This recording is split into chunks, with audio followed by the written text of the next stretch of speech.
Hello everyone, welcome back to the channel Kala Krishna vlogs. ಈ recipe ಬಂದು ತುಂಬ ಈಸಿ ಆ್ಯಂಡ್ ಸಿಂಪಲ್ ರೆಸಿಪಿ, ಎಲ್ಲರಿಗೂ ಬರುತ್ತೆ.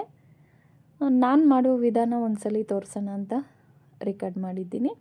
ಹಾಗಾದರೆ ಬನ್ನಿ ಮಾಡುವ ವಿಧಾನ. ಈ ಗುಲಾಬ್ ಜಾಮೂನು ಎಷ್ಟು ಸಾಫ್ಟಾಗಿ ಬಂದಿದೆ ಅಂತ ನೋಡಿ ಒಳಗಡೆವರೆಗೂ ಬೆಂದಿರತ್ತೆ. ಒಂದೂ ಕ್ರ್ಯಾಕು ಬಂದಿಲ್ಲ ಮತ್ತು ಶುಗರ್ ಪಾಕಲ್ಲಿ ಹಾಕಿದ ತಕ್ಷಣ ಕರಗೋಗಿಲ್ಲ. ಆ ಥರ ಮಾಡೋದು ಹೇಗೆ ಅಂತ ತೋರಿಸ್ತಾ ಇದ್ದೀನಿ. ಮೊದಲಿಗೆ ಇದು ನಂದಿನಿ ಗುಲಾಬ್ ಜಾಮೂನ್ ಮಿಕ್ಸ್ ತಗೊಂಡಿದ್ದೀನಿ 200 ಗ್ರಾಮ್ಸು. ಯಾವಾಗೂ MTR ತಗೊತಾ ಇದ್ದೆ, ಈ ಸಲ ನಂದಿನಿ ತಗೊಂಬಂದಿದ್ದಾರೆ ನಮ್ಮ ಮನೆಯಲ್ಲಿ.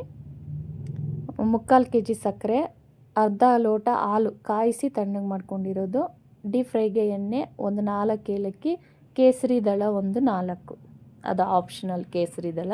ಈಗ ಮೊದಲಿಗೆ ಗುಲಾಬ್ ಜಾಮೂನ್ ಮಿಕ್ಸ್ನ ಕಟ್ ಮಾಡಿ ಒಂದು ಬೌಲಿಗೆ ಸೇರಿಸ್ಕೊಂಡು, ನಾನು ಮಿಕ್ಸ್ ಹೇಗಿದೆ ಅಂತ ನೋಡ್ತಾ ಇದ್ದೀನಿ. ಇದೇನು ಜರಡಿ ಇಟ್ಕೊಳ್ಳೋ ಅವಶ್ಯಕತೆ ಏನು ಬರಲ್ಲ ನಮಗೆ, ತುಂಬ ಕ್ಲೀನಾಗೇ ಇರುತ್ತೆ ನಂದಿನಿದು.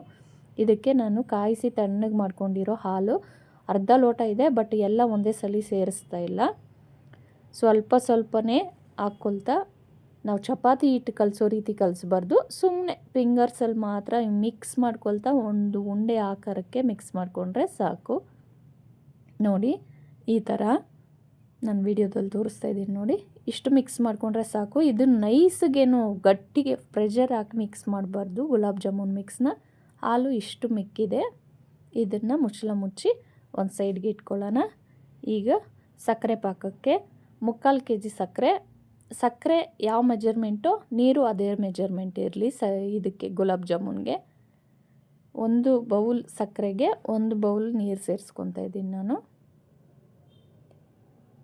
1 ಬೌಲ್ ನೀರು ಸೇರಿಸ್ಕೊಂಡು ಇದು ಸಕ್ಕರೆ ಕರಗೋವರೆಗೂ ಮಿಕ್ಸ್ ಮಾಡ್ಕೊಳ್ತಾ ಕರಗಿಸ್ಕೊಳ್ಳೋಣ.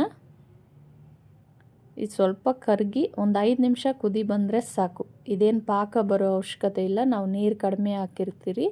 ಒಂದೆಲೆ ಪಾಕ ಕೂಡ ಬೇಡ ಇದಕ್ಕೆ. ಒಂದ್ಸಲಿ ಕುದಿ ಬಂದು ಒಂದು 5 ನಿಮಿಷ ಕುದಿಸಿದ್ರೆ ಸಾಕು. ನೋಡಿ ಅದಕ್ಕೆ ಈಗ ಜಜ್ಜಿರೋ ಏಲಕ್ಕಿ ಮತ್ತು ಕೇಸರಿ ದಳನೂ ಸೇರಿಸ್ಕೊತಾ ಇದ್ದೀನಿ. ಕೇಸರಿ ದಳ ಬಂದು ಆಪ್ಷನಲ್ಲು, ನಿಮ್ಮ ಹತ್ರ ಇದ್ದರೆ ಹಾಕ್ಕೊಳ್ಳಿ, ಇಲ್ಲಾಂದರೆ ಸ್ಕಿಪ್ ಮಾಡಿ. ನೋಡಿ ಈಗ ಇದನ್ನು ಸೈಡ್ಗೆ ಇಟ್ಕೊಳ್ಳೋಣ ನಾವು. ಸಕ್ಕರೆ ಪಾಕ ರೆಡಿಯಾಗಿದೆ ನೋಡಿ ಹೇಗಿದೆ ಅಂತ. ಇದು ಒಂದೆಲೆ ಪಾಕ ಎಲ್ಲ ಬರಬಾರ್ದು. ಒಂದೆಲೆ ಪಾಕ ಬಂದರೆ ಗುಲಾಬ್ ಜಾಮೂನು ಸಿರಪ್ ಎಲ್ಕೊಳ್ಳಲ್ಲ. ಅದು ಸೈಡ್ಗೆ ಇಟ್ಕೊಂಡು ಎಣ್ಣೆ ಬಿಸಿಗೆ ಇಟ್ಟಿದ್ದೀನಿ. ಬಾಣಲಿಗೆ ಎಣ್ಣೆ ಹಾಕಿ ಬಿಸಿಗೆ ಸ್ಲಿಮ್ಮಲ್ಲಿ ಇಟ್ಬಿಟ್ಟು ಈಗ ಬಂದು ಗುಲಾಬ್ ಜಾಮೂನ್ ಮಿಕ್ಸ್ನ ಸ್ಮಾಲ್ ಉಂಡೆಗಳಾಗಿ ಮಾಡ್ಕೊಳ್ಳೋಣ. ಈ ಪ್ಯಾಕೆಟ್ಗೆ 40 ಆಗುತ್ತೆ ಅಂತ ಪ್ಯಾಕೆಟ್ ಮೇಲೆ ಹಾಕಿದ್ದಾರೆ. ಅದು ನಮ್ಮಿಷ್ಟ, ಚಿಕ್ಕದು ದೊಡ್ಡದು ಹೆಂಗಿದ್ರೂ ನಡೆಯುತ್ತೆ, ನಮ್ಮಿಷ್ಟ. ಒಂದು ಚಿಕ್ಕದು ಒಂದು ದೊಡ್ಡದು ಆದರೂ ನಡೆಯುತ್ತೆ. ಇಲ್ಲ ನೀವು ಪರ್ಫೆಕ್ಟಾಗಿ ಒಂದೇ ಮೆಜರ್ಮೆಂಟಲ್ಲಿ ಮಾಡ್ತೀನಿ ಅಂದ್ರೂ ಮಾಡ್ಬೋದು. ನೋಡಿ 2 ಕೈಯಲ್ಲಿ ಮಾಡಬೇಕು ಇದು ಗುಲಾಬ್ ಜಾಮೂನು. ಸ್ವಲ್ಪ ಕ್ರ್ಯಾಕ್ ಇಲ್ದಿರನೇ ಮಾಡ್ಕೊಬೇಕು. ನೋಡಿ 2 ಕೈಯಲ್ಲಿ ಸ್ವಲ್ಪ ಪ್ರೆಷರ್ ಕೊಡ್ತಾ ಮಿಕ್ಸ್ ಅಂದರೆ ಉಂಡೆ ಮಾಡಿಕೊಂಡ್ರೆ ಚೆನ್ನಾಗಿ ಬರುತ್ತೆ.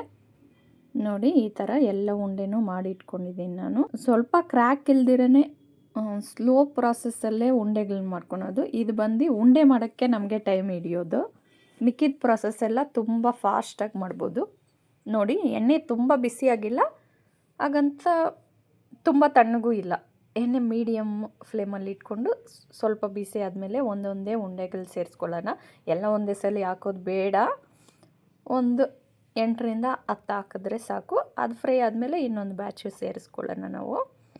ನೋಡಿ ಗೋಲ್ಡನ್ ಬ್ರೌನ್ ಬರೋವರೆಗೂ ಎಲ್ಲ ಸೈಡು ತಿರುಗ್ಕೊಳ್ತಾ ಈ ಥರ ಗೋಲ್ಡ್ ಕಲರ್ ಬರೋವರೆಗೂ ಫ್ರೈ ಮಾಡ್ಕೊಬೇಕು.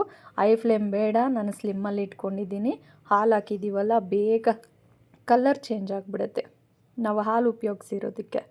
ಈಗ ನೋಡಿ ಎಲ್ಲ ಫ್ರೈ ಮಾಡಿಕೊಂಡು ತೆಗೆದುಕೊಂಡು, ಸಕ್ಕರೆ ಪಾಕ ಉಗುರು ಬೆಚ್ಚಗಿದೆ. ಈಗ ಇದಕ್ಕೆ ಗುಲಾಬ್ ಜಾಮೂನು ಸೇರಿಸ್ಕೊಳ್ತಾ ಇದ್ದೀನಿ. ಎಲ್ಲ ಗುಲಾಬ್ ಜಾಮೂನು ಒಂದೊಂದಾಗಿ ಎಲ್ಲ ಒಂದೇ ಸಲ ಹಾಕ್ಬಿಡ್ಬೋದು. ನಾನು ವೀಡಿಯೋಗೋಸ್ಕರ ಒಂದೊಂದೇ ಹಾಕ್ತಾಯಿದ್ದೀನಿ. ನೋಡಿ ಎಲ್ಲ ಹಾಕಿ ಮುಚ್ಚಳ ಮುಚ್ಚಿ ಒಂದು 40 ನಿಮಿಷ ಸೈಡ್ಗಿಟ್ಟು ನೋಡಿದ್ರೆ ಈ ಥರ ಇರತ್ತೆ ನೋಡಿ. ಸಕ್ಕರೆ ಪಾಕ ಎಲ್ಲ ಎಳ್ಕೊಂಡು ಈ ಥರ ಇದೆ ಗುಲಾಬ್ ಜಾಮೂನು. ಸರ್ವ್ ಮಾಡಿದ್ರೆ ತುಂಬ ಜ್ಯೂಸಿಯಾಗಿರೋ ಗುಲಾಬ್ ಜಾಮೂನ್ ರೆಡಿ.